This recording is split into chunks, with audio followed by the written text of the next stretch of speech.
kisah Nabi Ibrahim nih Ustadz. Ya. Nah ini tuh gimana sih Ustadz pada zaman, maksudnya Nabi terdahulu ketika menghadapi sifat dan kelakuan istrinya tuh mereka tuh pasti menurunkan egonya Ustadz. Itu kayak gimana sih Ustadz? Silakan Ustadz. Baik, Bismillahirrahmanirrahim. Izin kembali kepada Ustaz Sam dan Ustaz Alulun dan semuanya. Saya langsung pada tema ini karena ini menarik. Kenapa? Karena kisah Nabi Ibrahim yang mungkin jarang orang angkat. Apa itu? Kisah Nabi Ibrahim bersama Siti Sarah, yang mana Siti Sarah itu timbul kecemburuan. Yang senantiasa kita dengar itu Siti Sarah mengizinkan suaminya untuk nikah supaya punya anak. Ternyata pernah timbul kecemburuan Siti Sarah terhadap Siti Hajar sampai berniat bernazar akan memotong tiga tubuhnya, melukai tiga tubuhnya Siti Hajar. Akan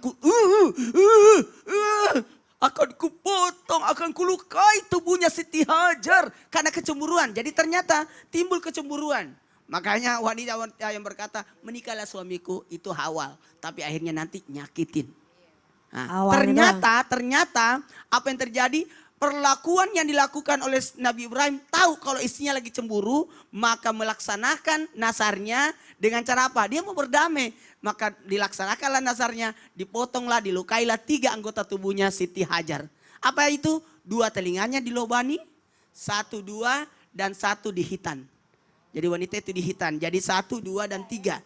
Jadi tiga yang dipotong. Maka ketika sudah lobang, maka ditariklah kalungnya Siti Sarah. Kemudian memasukkan emas perhiasan di telinganya. Menjadilah anting. Maka apa kata Nabi Ibrahim? Kalau begitu seluruh umatku sampai seterus keturunanku bagi wanita akan memakai anting. Itulah sebabnya sampai sekarang wanita pakai anting.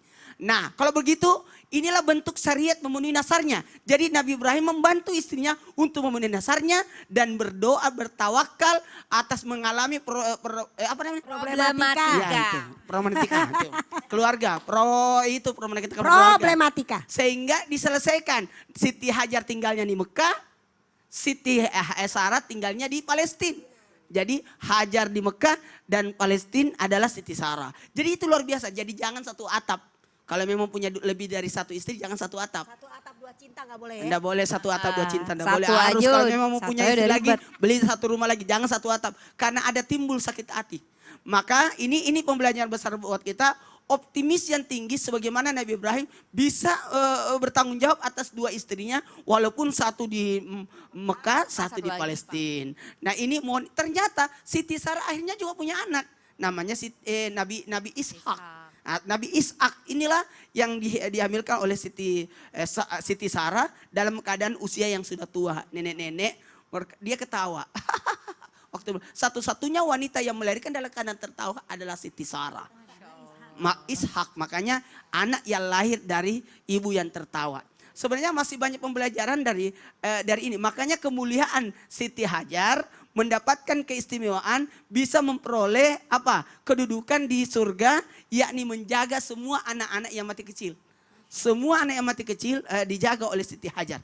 Karena diuji dengan 3 kali ujian terhadap anak. Ketika hamil, ketika melahirkan kemudian dipindahkan ke Mekah.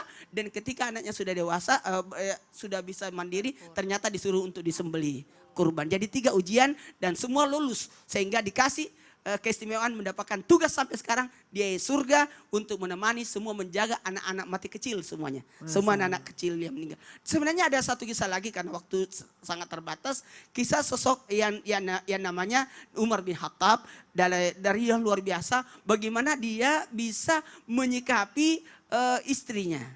Nah, gimana dia tidak marah sama istrinya, malah nunduk sama istrinya. Ketahuilah Umar bin Khattab lewat itu setan kabur. Mencari jalan lain. Tapi ternyata dia takut pada istrinya. Sebenarnya bukan takut tapi menghargai istrinya. Lebih bahaya istrinya daripada setan. Bayangin aja Umar bin Khattab aja.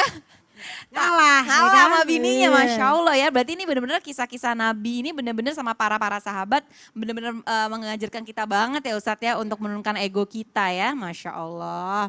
Ya Jamaah Islam itu Indah, kita masuk ke segmen Curhat Online bersama Jamaah Islam itu Indah. Ini sudah tersambung.